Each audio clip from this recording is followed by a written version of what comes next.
सोलापूरच्या मंगळवेढा तालुक्यातील प्रसिद्ध रील स्टार रोहिणी निलेश पाराध्ये यांनी ब्रह्मपुरी येथील आपल्या हॉटेल ग्रामपंचायतच्या स्वयंपाकघरात टोकाचं पाऊल उचलत जीवन या रील स्टार रोहिणी पाराध्ये हिने आयुष्याचा शेवट करून घेतल्यानंतर रोज नवनवीन खुलासे होत आहेत। 25 वर्षाच्या रोहिणीने इतक्या टोकाचं पाऊल का उचललं याबद्दल तर्कवितर्क लढवले जात आहेत। सोलापूर जिल्ह्यातील मंगळवेढा येथील ब्रह्मपुरीमध्ये 25 वर्षीय रील स्टार रोहिणी पाराध्ये हिच्या संशयास्पद मृत्यू प्रकरणाच्या तपासाला आता वेग आलाय। नमस्कार मित्रांनो, धक्कादायक बातमी समोर आलेली आहे। प्रसिद्ध social media reel star Rohini Paradhye हिचा संशयास्पद मृत्यू झालेला आहे आणि परिसरात खळबळजनक अपघाताचा संशय, घातपाताचा संशय परिवाराने लावलेला आहे। संपूर्ण माहिती आणि पोस्टमॉर्टम रिपोर्टमध्ये काय आलेलं आहे जाणून घेऊया आपण या रिपोर्टमध्ये। तरी हा व्हिडिओ शेवटपर्यंत नक्की बघा। तर पहा माझे शेतकरी मित्रांनो, सोशल मीडियाच्या माध्यमातून अल्पावधीतच लोकप्रियतेच्या शिखरावर पोहोचलेली तरुण रील स्टार रोहिणी पाराध्ये हिचा राहत्या घरी अत्यंत संशयास्पद परिस्थितीत मृत्यू झाल्याची धक्कादायक घटना समोर आली आहे। या घटनेमुळे सोशल मीडिया जगतासह तिच्या लाखो चाहत्यांना मोठा धक्का बसला आहे। प्राथमिक माहितीनुसार रोहिणीचा मृतदेह तिच्या राहत्या खोलीत आढळून आला असून पोलिसांनी या प्रकरणाची अकस्मात मृत्यूची नोंद केली आहे। मात्र रोहिणीच्या कुटुंबियांनी आणि नातेवाईकांनी या प्रकरणात घातपातचा संशय व्यक्त केल्यामुळे या प्रकरणाला आता गूढ वळण लागले आहे। पोलिसांनी घटनास्थळाचा पंचनामा केला असून मृतदेह शवविच्छेदनासाठी शासकीय रुग्णालयात पाठवलेला आहे।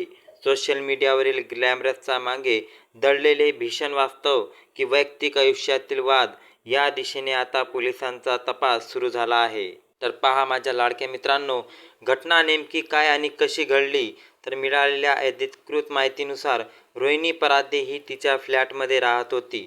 नेहमीप्रमाणे ती सोशल मीडियावर सक्रिय असायची आणि त्यामुळे सगळीकडे त्याची चर्चा होती। मात्र घटनेच्या आदल्या दिवशी संध्याकाळपासून तिने कोणताही व्हिडिओ पोस्ट केला नव्हता आणि ते कोणाचे फोनही उचलत नव्हती। तिच्या एका जवळच्या मैत्रिणीने आणि नातेवाईकांनी तिला वारंवार संपर्क साधण्याचा प्रयत्न केला, मात्र फोनला काहीच उत्तर मिळत नसल्याने आता त्यांना संशय वाढला होता। त्यानंतर नातेवाईकांनी तिच्या घराकडे धाव घेतली। घराचा दरवाजा आतून बंद होता। बराच वेळ बेल वाजून आणि दरवाजा ठोठावूनही आतून कोणताही प्रतिसाद न मिळाल्याने शेवटी स्थानिक नागरिकांच्या मदतीने दरवाजा तोडण्यात आला। आत प्रवेश करताच समोरचे दृश्य पाहून सर्वांच्या पायाखालची जमीन सरकली। रोहिणी ही संशयास्पद आणि बेशुद्ध अवस्थेत आढळून आली। तिला तातडीने जवळच्या रुग्णालयात दाखल करण्यात आले, परंतु डॉक्टरांनी तपासणीपूर्वीच तिला मृत घोषित केले। पहा, याच्यानंतर रील स्टार रोहिणी पाराध्ये ही देवाजवळ पोहोचली। घटनेची माहिती मिळताच स्थानिक पोलीस प्रशासनाने वरिष्ठ अधिकारी आणि फॉरेन्सिक टीमने घटनास्थळी दाखल दिली। सोशल मीडियावरील स्टारडम आणि रोहिणीचा प्रवास। रोहिणी पाराध्ये हे सोशल मीडिया प्लॅटफॉर्मवर विशेषतः इंस्टाग्राम आणि यूट्यूब अतिशय लोकप्रिय नाव होते। तिचे रील, नृत्याचे व्हिडिओ आणि हटके अंदाज यामुळे तिने लाखो फॉलोअर्स कमावले होते। अल्पावधीत लोकप्रियता। मागासवर्गीय कुटुंबातून आलेली रोहिणीने स्वतःच्या कौशल्याच्या जोरावर सोशल मीडियाने आपले स्थान निर्माण केले होते। चाहत्यांचा मोठा वर्ग तिच्या हाताखाली आणि प्रत्येक रीलला लाखो व्ह्यूज आणि लाईक्स असायचे। तरुण वर्गात तिचा मोठा क्रेज होता। तर पहा, ब्रँड कोलॅबरेशन हे सर्वात मोठी गोष्ट आहे की आता अलीकडच्या काळात तिला अनेक नामांकित ब्रँडच्या जाहिराती आणि कोलॅबरेशन देखील मिळू लागले होते। त्यामुळे तिचे करिअर यशाच्या शिखरावर होते। तिच्या अशा अचानक जाण्याचे सोशल मीडियावर आभासी जगात दिसणारे हसरे चेहरे प्रत्यक्षात किती मानसिक दबावाखाली असतात यावर पुन्हा एकदा चर्चा सुरू झाली आहे। 2 दिवसापूर्वीच तिचे आमच्याशी फोनवर बोलणे झाले होते। म्हणजेच त्याच्या मीडियानुसार जर बघितलं तर बातमीपत्रानुसार आणि सूत्रानुसार बातमी कळाली आहे की तिच्या परिवारासोबत बोलताना त्यांच्या परिवाराचा काही प्रतिसाद होता। तर 2 दिवसापूर्वी तिच्या आमच्याशी फोनवर बोलणे झाले होते तेव्हा ती खूप आनंदी होती। तिच्या आयुष्यात काहीतरी वेगळंच घडत होतं, ज्याच्या आम्हाला पूर्ण कल्पना नाही। आत्महत्या आणि नैसर्गिक मृत्यू नसून तिचा घातपात करण्यात आला आहे, असा गंभीर आरोप तिच्या कुटुंबियांनी लावला आहे। नातेवाईकांनी या प्रकरणी सखोल चौकशी करण्याची मागणी केली असून दोषींना कडाडाची शिक्षा होईपर्यंत मृतदेह ताब्यात घेणार नाही अशी भूमिका सुरुवातीला घेतली होती. मात्र पोलिसांनी योग्य तपासणीचे आश्वासन दिल्यानंतर पुढील प्रक्रिया पार पडली. पोलीस तपासणीचे मुख्य मुद्दे आणि दिशानिर्देश या हाय प्रोफाईल कारणाचे गांभीर्य ओळखून पोलिसांनी तपासाची चक्रे जलद गतीने फिरवण्यास सुरुवात केली आहे. पोलीस प्रशासनाने तपासण्याचे प्रामुख्याने 3 ते 4 मुख्य कोन निश्चित केले आहे. म्हणजे आता पोलीस तपासमध्ये 4 अँगलवर पोलीस काम करणार आहे आणि हे 4ही आपण पाहूया.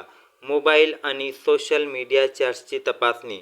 तर माझ्या मित्रांनो, रोहिणी परादेच्या संकेतस्थळावर जेव्हा घटनास्थळावर रोहिणीचा मोबाईल फोन, लॅपटॉप आणि इतर इलेक्ट्रॉनिक गॅजेट जप्त केले आहे. सायबर सेलच्या मदतीने तिच्या मृत्यूच्या आधीच्या काही तासातील कॉल डिटेल्स, इंस्टाग्राम मेसेज आणि व्हॉट्सअप चॅटची तपासणी कसून चालू आहे. मृत्यूच्या आधी ती कोणाच्या संपर्कात होती याचा शोध घेतला जात आहे. दुसरे अँगल जर बघितले तर यामध्ये दुसरे अँगल वेगळेच ठरत आहे, ज्यामध्ये नैराश्य की ब्लॅकमेलिंग, सोशल मीडियावरील प्रसिद्धीसोबतच अनेकदा कलाकारांना ट्रोलिंग, मानसिक त्रास किंवा वैयक्तिक आयुष्यातील ब्लॅकमेलिंगचा सामना करावा लागतो. रोहिणीला गेल्या काही दिवसातच कोणी त्रास देत होते का किंवा कोणत्या मानसिक दडपणाखाली होती याचा तपास पोलीस करत आहे. तिसरे अँगल जर बघितले तर संशयास्पद मित्राशी चौकशी. रोहिणीच्या मित्रपरिवारातील आणि सोशल मीडिया वर्तुळातील काही जवळपासच्या मित्राची यादी पोलिसांनी तयार केली आहे. प्राथमिक माहितीनुसार घटनेच्या काही दिवस आधी तिचे काही व्यक्तीसोबत वाद झाले होते. त्या दृष्टीने पोलिसांनी 2 ते 3 संशयित मित्रांना चौकशीसाठी ताब्यात घेतले असून त्यांची कसून चौकशी सुरू आहे. यामध्ये चौथे अँगल जर बघितले तर फॉरेन्सिक आणि शवविच्छेदन अहवाल, पोस्टमॉर्टम रिपोर्ट. पोलिसांनी मृत्यू नेमका कशामुळे झाला, विषप्राशनाने, गळफासाने की इतर काही कारणाने हे अद्याप स्पष्ट झाले नाही. डॉक्टरांच्या मते शवविच्छेदनाचा प्राथमिक अहवाल म्हणजेच की इन्क्वेस्ट, पंचनामा अँड PM रिपोर्ट आल्यानंतर मृत्यूचे नेमके कारण स्पष्ट होईल. पोलिसांनी व्हिसेरा म्हणजेच की त्यांचा सॅम्पल राखून ठेवला असून तो रासायनिक विश्लेषणासाठी प्रयोगशाळेत पाठवला जाणार आहे. सोशल मीडिया स्टार आणि मानसिक आरोग्याचा प्रश्न. रोहिणी परादे हिच्या मृत्यूने मनोरंजन आणि सोशल मीडिया विश्वातील एक गडद बाजू पुन्हा समोर एकदा आली आहे. रील्स आणि व्हिडिओमध्ये अत्यंत आनंदी आणि ग्लॅमरस दिसणाऱ्या या स्टारच्या पडद्यामागे आयुष्य किती तणावपूर्ण असू शकते यावर मनोपचार तज्ज्ञ ही चिंता व्यक्त केली जात आहे. सोशल मीडिया स्टार समोरील आव्हाने, संभाव्य परिणाम, अतिस्पर्धा आणि व्ह्यूजच्या दडपण, सतत नवीन कंटेंट बनवण्याचा मानसिक ताण, नकारात्मक ट्रोलिंग आणि कमेंट्स, मानसिक खच्चीकरण आणि नैराश्य, डिप्रेशन, वैयक्तिक आयुष्याची गोपनीयता संपणे, कौटुंबिक आणि वैयक्तिक संबंधावर विपरीत परिणाम होणे, आर्थिक अनिश्चितता, उत्पादनाने स्रोत स्थिर नसणे या गोष्टीचे खूप बर्डन असू शकते. तज्ज्ञाच्या मते आभासी जगातील लाईक्स आणि फॉलोअर्सची खूप क्रिएटर्सना लाभ असते. हे सर्व झाल्यामुळे अनेक तरुण कलाकार स्वतःला एकाकी पाडून घेतात आणि अशा दुर्दैवी घटना घडतात. चाहत्याकडून सोशल मीडियावर श्रद्धांजलीचा पर. रोहिणीच्या निधनाची बातमी समजताच इंस्टाग्राम, फेसबुक आणि ट्विटरवर तिच्या चाहत्यांनी तीव्र दुःख व्यक्त केले आहे. तिच्या शेवटच्या रीलवर हजारो चाहत्यांनी भावपूर्ण श्रद्धांजली आणि "वी मिस यू रोहिणी" अशा कमेंट्स केल्या आहे. तिचे जुने व्हिडिओ शेअर करून चाहते तिच्या आठवणींना उजाळा देत आहेत. अनेकांनी या प्रकरणाचा तपास लवकरात लवकर होऊन तिच्या कुटुंबियाला न्याय मिळावा अशी मागणी केली जात आहे. आणि पोलिसांनी आव्हान. रोहिणी परादे हिचा मृत्यू हे एक मोठे गूढ बनले आहे. पोलिसांसाठी पण ही गोष्ट मोठी ठरत आहे की रोहिणी परादे याचा मृत्यू कोणत्या प्रकरणात झाला आहे. तिने आत्तापर्यंत कोणतीही पाऊल उचलली नाही अशी परिवाराकडून गोष्ट निघाली. पोलीस सर्व बाजूंनी या प्रकरणाचा तपास करत असून कायदा व सुव्यवस्था राखण्याचे आवाहन प्रशासनाने केले आहे. पोलीस प्रशासनाचे अधिकृत वक्तव्य हे आहे की आम्ही रोहिणी परादे मृत्यू प्रकरणाचा तपास अत्यंत गांभीर्याने करत आहोत. घटनास्थळावर मिळालेले पुरावे आणि फॉरेन्सिक अहवाल याच्या आधारे पुढील कारवाई केली जाईल. नागरिकांनी आणि सोशल मीडिया युजर्सनी कोणत्याही प्रकारच्या अफवांवर विश्वास ठेवू नये आणि चुकीच्या माहितीला पसरवू नये असे विधानसुद्धा पोलिसांनी म्हटले आहे. माहिती जास्तीत जास्त पसरवू नका आणि खोट्या बातमीला विधान देऊ नका, असे मोठे विधान येथे स्पष्ट केले आहे. सध्या जर बघितलं तर संपूर्ण महाराष्ट्राचे लक्ष या प्रकरणाच्या पोलीस तपासीकडे आणि शवविच्छेदनाकडे अहवालाकडे लागले आहे. रोहिणीचा मृत्यू नेमका कसा झाला हे येत्या काही दिवसातच स्पष्ट होईल, कारण की रोहिणी परादेचा मृत्यू हे सर्वांसाठी दुःखाची गोष्ट ठरली आहे. म्हणजे लवकरच शवविच्छेदनाचा म्हणजे पोस्टमॉर्टम रिपोर्ट आल्यावर आपण नवीन व्हिडिओसह तुमच्यासमोर हजर होऊ. तरी व्हिडिओ हा शेवटपर्यंत नक्की बघला असेल तर जास्तीत जास्त लाईक करून कमेंट नक्की करा आणि येणाऱ्या व्हिडिओसाठी सबस्क्राईब मात्र करा. धन्यवाद.